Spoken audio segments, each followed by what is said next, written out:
출애굽기 13장 21절에서 22절을 보죠. 주께서 낮에는 구름 기둥으로 그들 앞에 가시어 길을 인도하시고 밤에는 불 기둥으로 그들에게 빛을 주시어 주야로 가게 하시니 주께서 낮에는 구름 기둥을 밤에는 불 기둥을 그 백성 앞에서 없애지 아니하시더라 그랬습니다. 오전의 주제는 구름 기둥과 불 기둥입니다. 자, 지금 그래서 제가 출애굽기 13장 21절에서 21절을 읽어 드렸는데 구름 기둥과 불 기둥이라고 제가 주제를 이제 말씀을 드렸죠.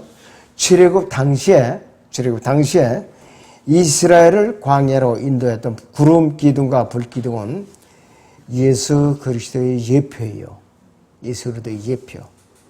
영적으로 우리에게 적용을 하자면은 죄인으로서 우리는 절대적으로 구세주를 필요로 한 사람들이에요. 그리고 또 우리는 마귀에게 포로된 자로서 한 구원자를 절대적으로 필요한 사람들이에요. 그리고 또한 우리는 이 세상에서 순례자로서 천성에 이를 때까지 안내자를 필요로 하는 사람들이에요. 이것이 바로 구름 기둥과 불 기둥이 우리의 예표라 이것이. 구약에서 성육신 이전에 예수 그리스도께서는 출애굽할 때에 어떠한 모습으로 나타나셨는가? 출애굽기 14장 19절을 보죠. 이스라엘 진영 앞에 가던 하나님의 천사가 움직여 그들 뒤로 오니 구름 기둥도 그들 앞에서 옮겨 그들 뒤에 서고 그것이 이집트 진영과 이스라엘 진영 사이에 이르러 그들에게는 구름과 어둠이 되었으나 이쪽에는 밤에도 빛을 주므로 밤새도록 저쪽에서 이쪽으로 접근하지 못하더라 그랬습니다. 그러면서 홍해를 통과하게 했었죠. 홍해를 통과하게 했어요. 40년 동안 시험을 거쳐갖고 약속의 땅 카나안으로 그분의 백성을 인도하셨던 것이 하나님의 천사이신 성육신 이전의 예수 그리스도예요. 예수 그리스도. 구름 기둥이 교회 시대의 그리스도인들에게는 영적으로 아주 중요한 예표예요. 굉장히 중요한 예표예요. 그래서 사랑하신 하나님께서는 그분이 거룩한 처소에서 잃어버린 상태에 있는 우리를 보시고 그분의 아들인 예수 그리스도를 우리의 구주와 구원자로서 이 땅에 주신 거예요. 이 땅에 주신 거라 이거죠. 요한복음 3장 16절 다시 봅니다.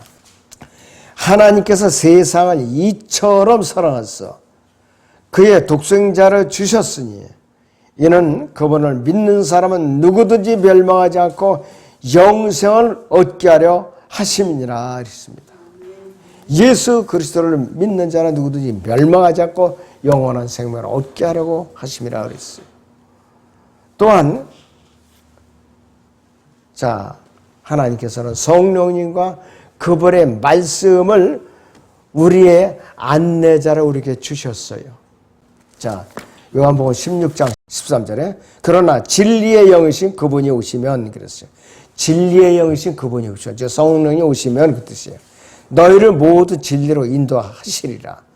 그분은 자신에 관하여 말씀하지 아니하시며 무엇이나 들은 것을 말씀하실 것이요 또 너희에게 다가올 일들을 알려주시리라 그랬습니다. 앞으로 일어날 일들을 알려주신다 그랬어요. 은사주의자들은 성령님이 으뜸인 걸로 착각을 하고 있어요. 성령님께서는 하나님께서 그분에게 일러주신 말씀만 우리에게 알려주시는 분이에요. 자 그리고 아버지 하나님과 아들 하나님과 성령 하나님께서는 우리의 구속사에도 함께 하셨을 뿐만 아니라 셋째 하늘로 우리를 데려갔을 때도 함께 하실 분이에요. 셋째 하늘로 우리를 데려갔을 때도. 자 그렇다면은 첫째는 구름 기둥은 재림하시는 예수 그리스도의 예표입니다. 구름 기둥은 재림하시는 예수 그리스도의 예표예요. 예수 그리스도께서 승천하실 때에 구름 사이로 올라갔어요. 구름 사이로. 사도행전 1장 9절에서 주께서 이런 일들을 말씀하신 후에 그들이 보는 데서 위로 들려 올라가시니 구름이 그들이 시야에서 주를 가리더라 이렇게 말씀을 하고 있어요. 예수님께서 재림하실 때도 구름을 타고 오세요. 계시록 1장 7절 이런 대로 구름을 타고 오시는데 이제 그분을 찌른 자들도 볼 것이라고 그랬어요. 그러니까 유대인들이 볼 거라 이거예요, 바로. 눈에 보이게 오시고. 자, 들림받아도 승천하실 때도 보이게 올라가셨고, 그 다음에 내려오실 때도 구름을 타고 보이는 가운데 내려오시는 거예요. 예수님은 우리가 유대인들이 보이는 가운데 올라가셨고, 보이는 가운데 내려오셔요. 근데 휴거는 아니죠. 눈 깜짝하는데 우리가 감지할 수도 없는 빠른 시간에 우리가 올라가 버린다 이거예요. 그러니까 신비에 속한다 이거지. 구름은 재림의 예표예요.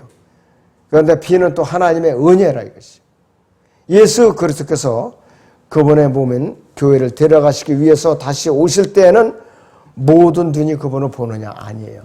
거듭난 그리스도인들, 이 교회 시대에 거듭난 그리스도인만 그분을 이제 볼 수 있는 것이에요.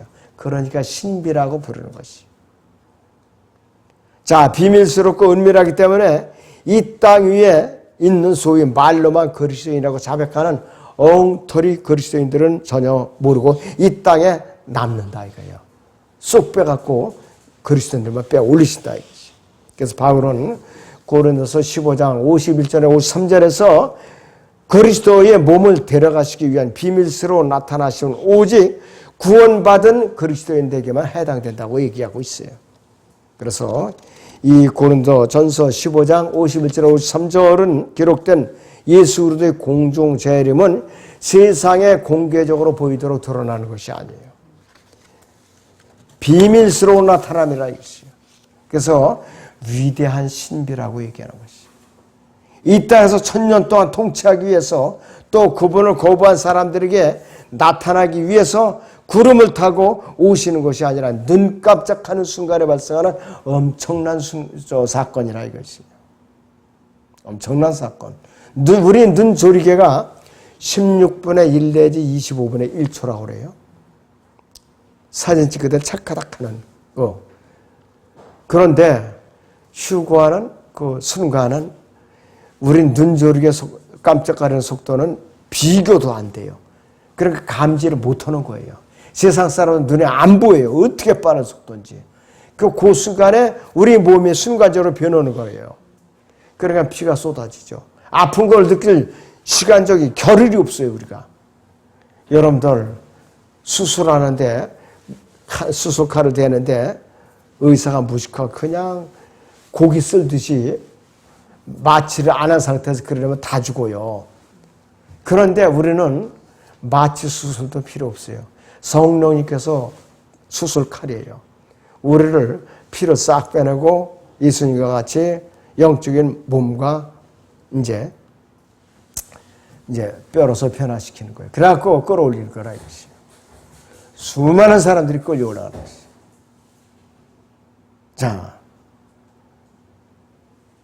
자, 우리는 번쩍이는 그러한 천둥 소리가 울려 퍼지니까 세상 사람들은 전혀 감지할 수가 없어요.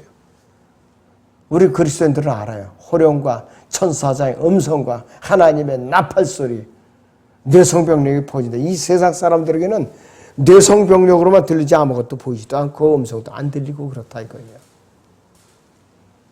그래서 요한계시록 15장 51절 53절의 이 휴거 사건은 요한계시록 1장 7절에 그 사건이 아니에요.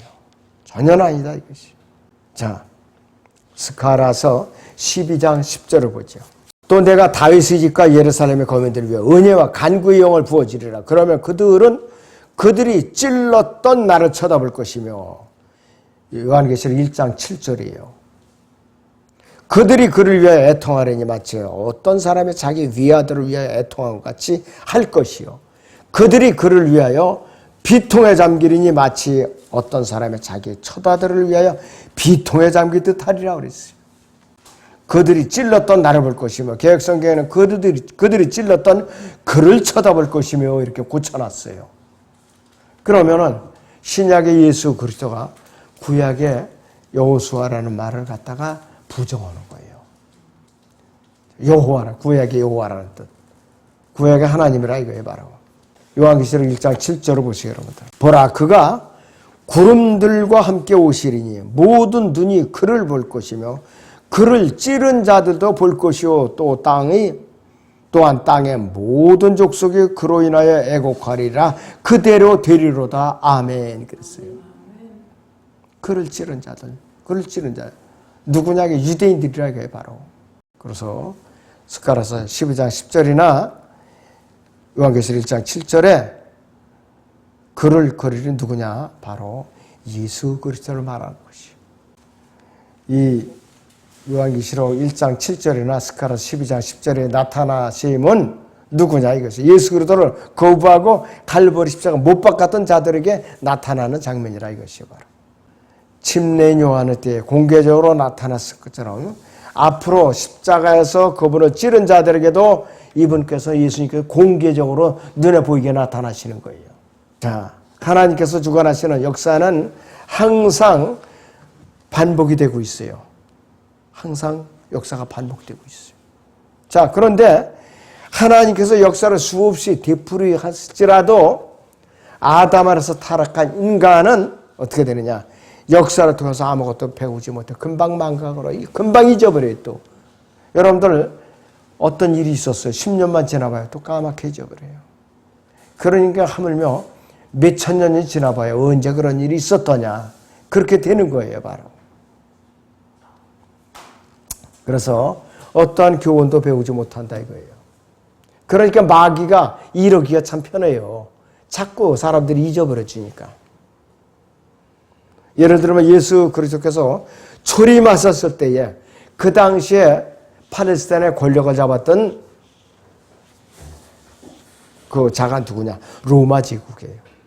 그런데 예수님께서 재림하실 때도 누가 권력을 잡고 있을 것이냐? 로마 카톨릭 앞세운 적그리스도가 권력을 잡고 있을 거예요. 적그리스도가. 놀랄만한 일이 안 된다 이것이. 자, 하나님께서는 왜 그러면 눈에 보이게 재림하시느냐? 첫째는 유대인들을 위해서 그들의 인도자가 되기 위해서 그들과 함께 걸으시고 그들을 보호하시고 그들이 동반자가 되시기 위해서 구름 기둥으로 이제 앞으로 구름 가운데 내려오신다 이거예요. 근데 구약에서도 이스라엘 백성이 출애굽할 당시에 어떻게 했는가 있어요. 그들의 인도자가 되시기 위해서 그들과 함께 걸으시고 그들을 보호하시고 그들이 동반자가 되기 위해서 구름 기둥으로 광야에 내려오신 거예요. 그리고 광야의 길 아무리 험하고 흑력하고 또 광활하고 무서운 광야를 위험에 에워싸이고 독사들, 전갈들이 우글거리고 가뭄이 이렇게 기다리고 있을지라도 하나님께서 그들과 함께 하시나는 두려울 것이 없었던 거예요. 그들과. 그리고 또 매 순간마다 또 모든 위험을 하나님께서 너무나도 잘 알고 계신다 이것이. 그래서 그들은 하나님께서 어디로 인도하시든지 따라가기만 하면 됐던 거예요. 근데 이들은 조금만 배가 고프면 또 불평을 했죠. 아, 이제 우리에게는 만나밖에 없구나. 이러면서 이집트에서는 오이도 여러 가지 맛있는 과일도 값없이 먹었는데 광야에서는 만나밖에 없구나. 이러면서 불평을 했던 거예요. 그리고 목이 마르니까 또 불평을 했어요. 그러니까 모세로 들어가서 반석에서 물이 나오게 해주셨죠. 모세가 율법을 받으러 시내산에 올라가서 그새 참지 못하고 금송아지를 세워가지고 또 이집트로 돌아갈 우리의 신이라 하면서 방정 떨다가 또 떼죽음을 당했죠. 이게 인간이에요. 그렇기 때문에 이 구름 기둥의 존재가 무엇인가 그들은 깨닫지 못했기 때문에 벌을 받은 것이에요. 두 번째 불기둥은 뭐냐 이것이요. 이스라엘의 목자이신 하나님의 예표입니다. 불기둥은 이스라엘의 목자이신 하나님의 예표예요. 그래서 이 불기둥과 구름기둥, 이 구름기둥과 불기둥을 주고 하시는 분은 구약에서 성육신 이전에 하나님의 천사로 나타나신 바로 예수 그리스도예요. 출애굽기 14장 19절에 있는 대로. 낮에는 구름이 모든 성막, 장막 주위에 덮개가 되어서 더위로부터 그대로 가려져 주죠. 가려줬어요. 사막에서 무더운 더위를 가려줬대요. 저녁에 되면 또 불기둥으로 변해가지고서 그들에게 비춰준 거예요. 어두움을 비춰줬다 이것이요. 자, 시편 105편 39절을 보죠. 그가 구름을 덮개로 펴주셨고 밤에는 불로 밝히셨도다 그랬습니다. 백성이 구하였다는 매출하게 들어 불러오셨고 하늘의 양식으로 그들을 만족해 하셨도다 그랬어요. 매출하기를 몰아다가 고기를 실컷 먹이셨고 하늘 양식에 만나로 그들을 만족해 하셨도다 그랬는데 그들은 만나 외에는 먹을 것이 없도다 이렇게 불평을 했던 거예요. 민수기 11장에 14장을 읽어보면은 하나님께 진노하시면서 그들 아주 혼쭐을 내주시죠. 민수기 11장 1절을 보죠. 1절부터 3절까지. 백성이 불평함으로 그것이 주를 불쾌하게 하였으며 주께서 그것을 들으시고 그의 진노가 타올랐으며 주의 불이 그들 가운데 붙어서 진영의 맨 끝에 있는 자들을 살랐더라. 백성이 모세에게 부르짖으니 모세가 주께 기도하자 그 불이 꺼졌더라. 그가 그곳의 이름을 타베라라 불렀으니 이는 주의 불이 그들 가운데서 태웠음이라 그랬어요. 그러면서 또 계속 불평을 하니까 이제는 매출하기를 몰아다가 진영에다가 아예 그냥 쏟아 부어 주셨어요. 이빨 사이에 씹혀서 목구멍으로 넘기기도 전에 쳐 죽였죠. 하도 괘씸하니까 그냥. 응? 너무나도 이들은 괘씸했다 이것이. 가나안에 또 정탐꾼을 보냈다가 열 지파의 열매의 정탐꾼은 부정적인 보고를 했어요. 그러니까 이 광야에서 죽었더라면 우리가 이집트에서 죽었더라면 하면서 어쩌고 저쩌고 불평을 하니까 또 하나님께서 징벌을 하셨고 어떤 이것이 타락한 인간의 본성이에요. 우리의 본성이라 이게 우리의 본성. 우리는 이스라엘 백성들 이거를 통해서 우리가 배워야 돼요. 너무나도 참 간사한 것이 인간의 본성이라 이것이. 이스라엘의 목자로서 하나님께서는 아주 신실하셨어요. 사랑하심으로써 인내하시는 그들을 안내하시는 일을 성실하게 수행했던 분이에요. 신명기 32장 10절에서 12절을 보겠습니다. 신명기 32장 10절부터 보죠. 주께서 그를 사막과 황폐하고 삭막한 광야에서 발견해서 그를 인도하시고 그를 가르치셔서 그분께서 그를 자기의 눈동자처럼 지키셨도다. 자기의 눈동자처럼 지키셨도다 그랬어요. 하나님께서. 마치 독수리 한 마리가 제 보금자리를 휘젓고 자기 새끼들 위에 날개를 퍼득이며 그 날개를 펴서 새끼들을 받아 자기 날개 위에 새끼들을 엎는 것 같이 주께서 홀로 그를 인도하셨으니 그와 함께한 이방신이 없었도다 이랬습니다. 대환란 때도 그럴 것일 거예요. 광야를도 피신을 시킬 거라 이것이. 더욱 복된 것은 그들이 실패와 이스라엘 백성들의 불평과 그들의 죄가 하나님을 멀리 내쫓을 수도 없고 분리시킬 수도 없었다 이것이에요. 또 그들로부터 하나님께서는 구름 기둥을 거두시지도 않았어요. 불 기둥을 거두시지도 않은 분이에요. 하나님께서 40년간 광야에서 그럼에도 불구하고 동행하신 분이에요. 물이 마르던 또 요르단을 통과해서 건너갈 수 있도록 구름 기둥은 그들을 떠나지 않았고 또 끝까지 약속의 땅 가나안까지 인도해 주신 분이에요. 그런 하나님이에요. 그러니까 사랑의 하나님이시라 이거예요. 자, 그러면은 영적인 의미에서 구름의 세 가지 위치는 뭔가? 영적인 의미에서 구름의 세 가지 위치는 뭔가 이것이요. 첫째는 우리를 보호하시는 하나님이에요. 영적인 의미에서 구름의 세 가지 위치 중 하나가 우리를 보호하시는 하나님입니다. 두 번째는 우리와 함께 하시는 하나님이에요. 그 다음에 세 번째는 우리 안에 계시는 하나님을 예표하고 있어요. 출애굽기 14장 다시 봅니다. 14장 19절에서 20절을 보겠습니다. 이스라엘의 진영 앞에 가던 하나님의 천사가 움직여 그들 뒤로 옮겨오니 구름 기둥도 그들 앞에서 옮겨 그들이 뒤에 서고 그것이 이집트 진영과 이스라엘 진영 사이에 이르러 그들에게는 구름과 어둠이 되었으니 이쪽에는 밤에도 빛을 주므로 밤새도록 저쪽에서 이쪽으로 접근하지 못하더라 이렇게 말씀을 하고 있어요. 홍해 한가운데서 구름 기둥은 이스라엘 백성의 원수인 이집트 파라오의 군대 사이에 머물러 있었기 때문에 그들이 홍해를 무사히 건너갔고 또 이 사막을 무사히 이제 통과할 수 있었던 거예요. 그렇기 때문에 하나님께서는 그들이 머물 곳을 또 찾아주신 분이에요. 민수기 9장 17절을 봅니다. 구름이 성막으로부터 거두어지면, 그래서 구름이 성막으로부터 거두어지면 그 후에 이스라엘 자손이 이동하였고 구름이 머무는 곳에서는 이스라엘 자손이 그들의 장막을 쳤더라. 주의 명령에 따라 이스라엘 자손이 이동하였고 주의 명령에 따라 그들의 장막을 쳤으니 구름이 성막 위에 머무는 동안에는 그들이 장막에서 쉬었더라. 구름이 성막 위에 여러 날 동안 오래 지체하면 이스라엘 자손은 주의 분부를 지켜 이동하지 아니하더라.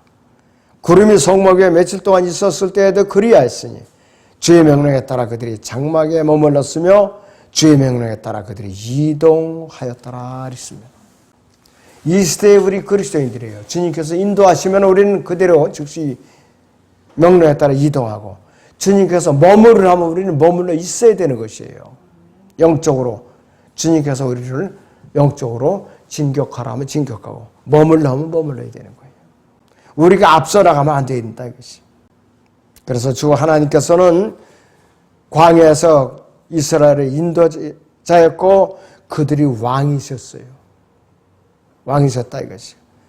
그래서 명령하는 것은 하나님이 이랬었어요. 명령하는 것은 복종하는 것은 백성들이 이랬었어요.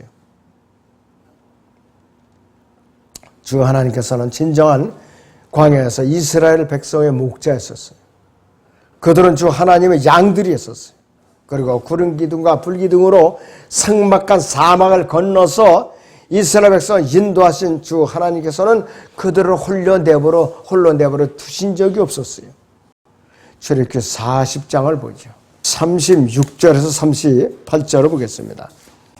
구름이 성막 위에서 거치면 이스라엘 자손이 그들의 모든 여정을 진행하나 구름이 거치지 않으면 그들이 구름이 거치는 날까지 이동하지 않더라.